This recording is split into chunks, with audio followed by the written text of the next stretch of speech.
I want to talk about perversion of the right, like how neoliberals and conservatives, they interpret the economic data, and they always try to fit it into their little model, and it all sounds very nice, but then they spend zillions of dollars of public money in jacking up the stock market and the valuation of different class of assets, and then we end up with periodic periods of crisis where there is a carnage in the market, and there is a collapse in the real estate prices, and then the bond market, something else happens to it. If some of that money was spent or distributed into the hands of the public or middle class, then these crises would not be so devastating. I was watching this program where they were talking about the Germans, and some Germans, they were complaining to their government that, hey, how come we have such a law that we cannot carry more than two 500 euro notes? Like, this is a problem for them, because their public is so has become so wealthy from generous social programs and industries that haven't failed or been upturned like here. So the public, or many Germans, they have a lot of money, and now they kind of wonder why can't we carry 3 or 4 or 10 500 euro notes in our pocket. Well, if I was a pickpocket, I would know where to go for a good killing. But there is a saying attributed to Imam Ali. Yeah, he says that there is a lot of big money that's like warehoused, or somebody has it in gold or whatever, that never comes to any kind of good. And there is a small amounts of money that this or that guy might have that does a lot of good, because these small monies, they circulate in the economy. People buy and sell, they spend it on services, they use it to travel. When the little guy has a skin in the game, and he's got a little money stashed away, then people tend to relax and not to hoard stupid investments or stuff or food stuff or clothes, and the money kind of in a natural way finds its way to industries that they need, that they didn't think that such a need existed before, because they were so occupied with the basic needs. But when there is money, and that money is not in some bank, then it finds a chance to have a utility in a different way. And that's exactly why such economies that are like a mix of socialism, a little bit of capitalism, with money seeping into the population, they become gradually more prosperous, because there is a network effect from all these little guys that have a little bit of money, and it magnifies in the economy. Whereas, for example, in the United States, the government or the Fed gives the money to all these big banks and corporations, and they do very stupid things with it. They buy their own shares, or jack up the prices of derivatives or bonds, and then something bad happens, and that money goes to money haven, like somewhere, who knows where it came from. The Fed kind of printed it or added zeros on the screen, and they got it, and then they invested it in these retarded investments, and then now these investments have died. The money kind of circulated between the hands of the elite. I think they call this concept velocity of money. Okay, but in the last 30 years, we have had socialism for the elite, where they print the money and come and give it to the banks of big corporations. We don't have socialism for people. Now, once they get into big trouble and they try to bring the inflation back, they might do QE, or they might bring out the helicopter money, or adhere to programs like basic income, or make some one-time or two-time payments, like extra money, just like Bush era checks that flew off the printing press. But these things are not as bad or as devastating that many economists think they are, because the money comes in, is now warehoused some specific location. It goes everywhere, and the money, it does something. It comes into circulation and goes into industries that the people think those are valuable in this environment. It's like a form of democracy with money. Okay, whereas in the past, when the money went to the banks, the thinking was very flawed, unrealistic, not in relationship to what the economy needs or what the people need. Well, I think that even if they print a lot of money and give it to many different actors, to Wall Street, to little guys, it will not create inflation, because this idea seems very counterintuitive and strange. But bear with me, there is grounds for it. Okay, because the technology is progressing very rapidly. Okay, and is able to replace old industries with the fixed, predictable cost to services or products, then there is a underlying very rapid deflationary trend. For example, when the digital cameras came into the market, there were already a lot of industry that was producing film cameras. Okay, so with the film camera, you would have to buy the film. If you made mistakes, you would ruin the film. So it was you had to continuously go out, spend money, and buy film and bring it in. But when the digital camera came in, it ruined the film camera industry, like Kodak or other companies. With the digital camera, then you don't have to buy a film. Many digital cameras right now have some.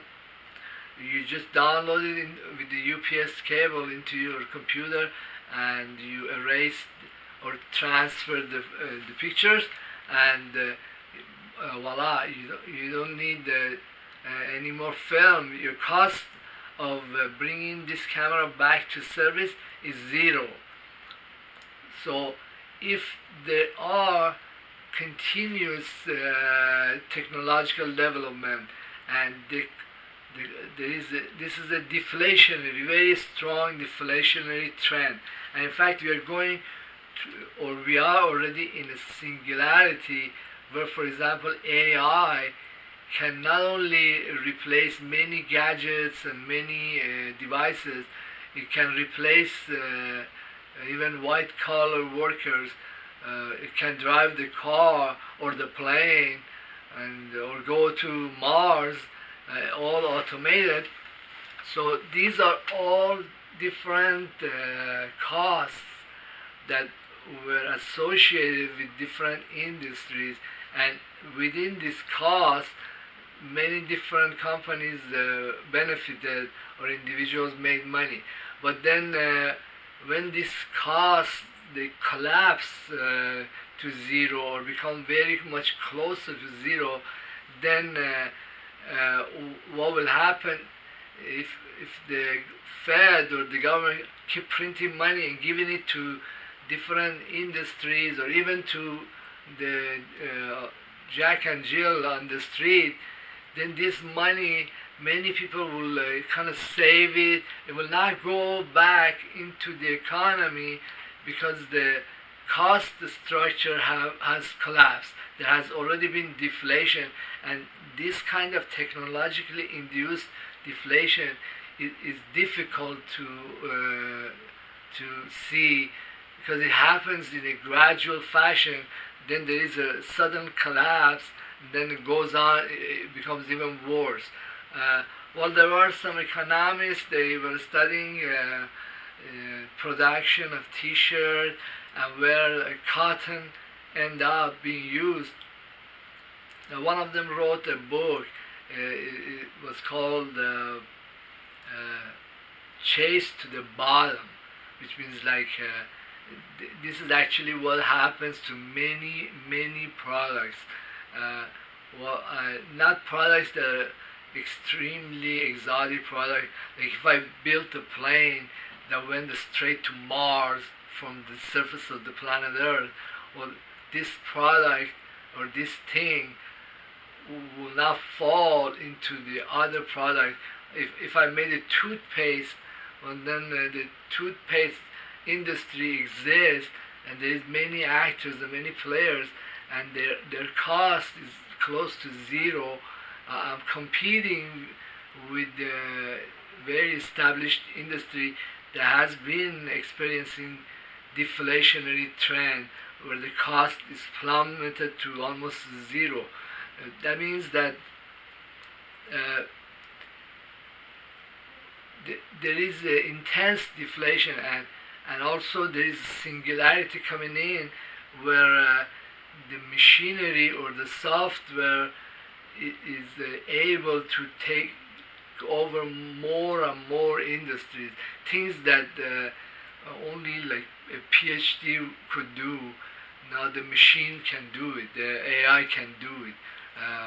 Well, I saw some expert systems that completely replaced what I would do as like a fluid dynamicist. That's a pretty hard field to master. You need a lot of physics and math. You gotta be pretty smart. So, but the machines or the software is able to replace that. That's a deflation in cost, and also because the underlying technology costs so much less, then many companies, say for example the FANG companies, they are based on this information system. They're based on servers and programmers and apps.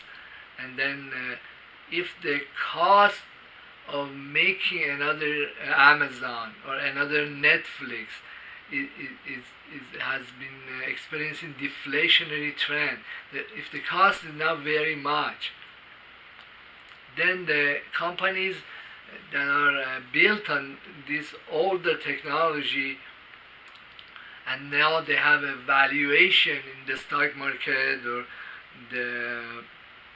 in the equities market, the bottom has dropped from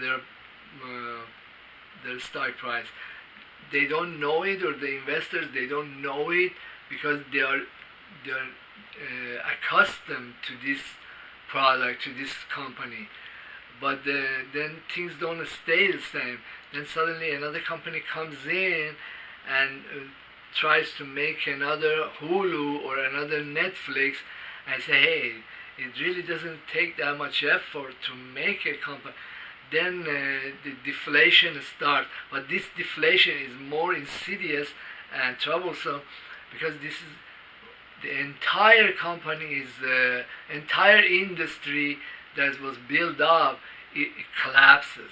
So no matter how much money the government prints or gives away, it cannot replace these things. It cannot make these companies come back and be what they were, or their valuation to be maintained.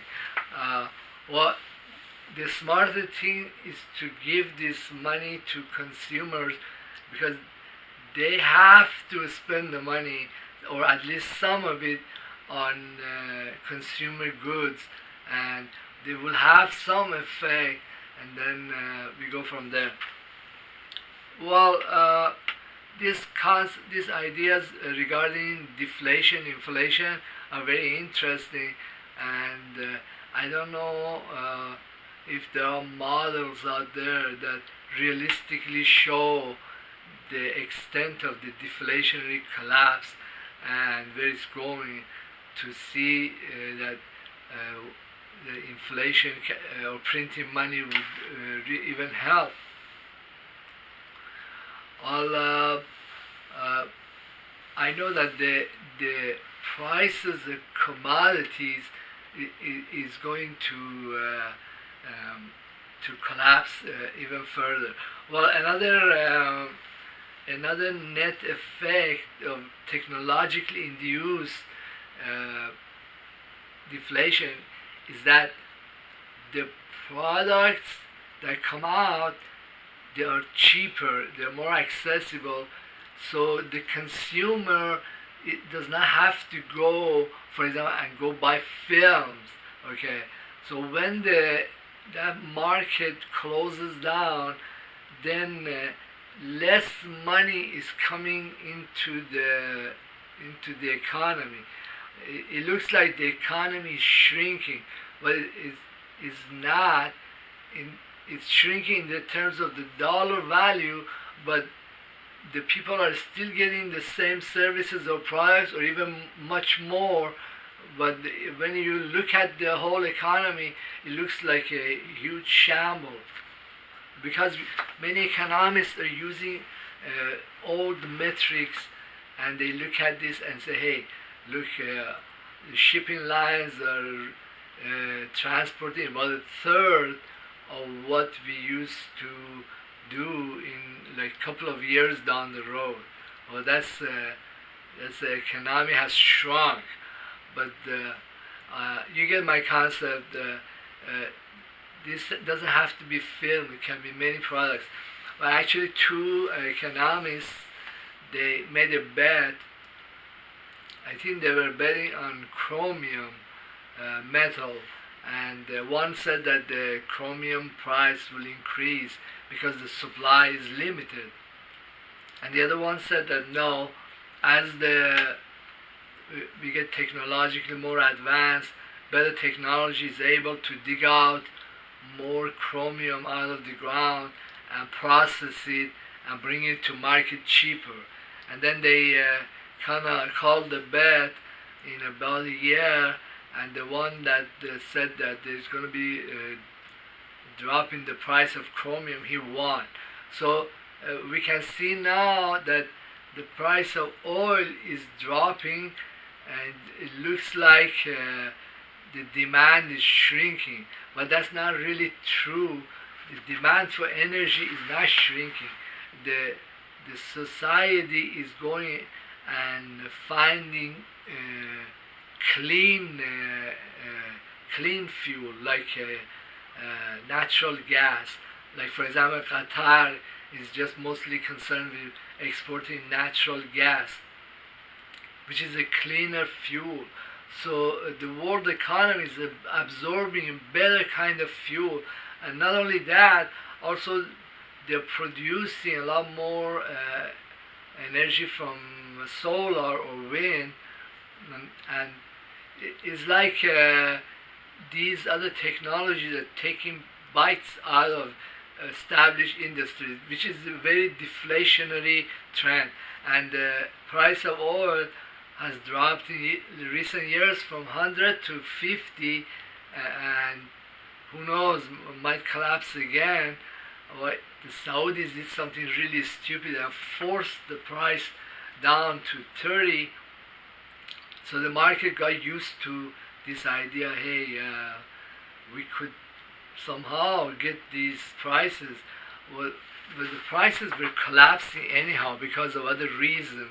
But the stupid Saudis, they kind of hastened the death of a dying patient, and now the world knows, hey, I could get oil for 50 or 60 bucks. Maybe in a couple of years it would be like 40. I don't know. Well, I think the commodification of many products and also this collapse would continue. And oh, well, thank you for being in my YouTube channel. Please subscribe, leave a comment. I get some feedback. You have a nice day.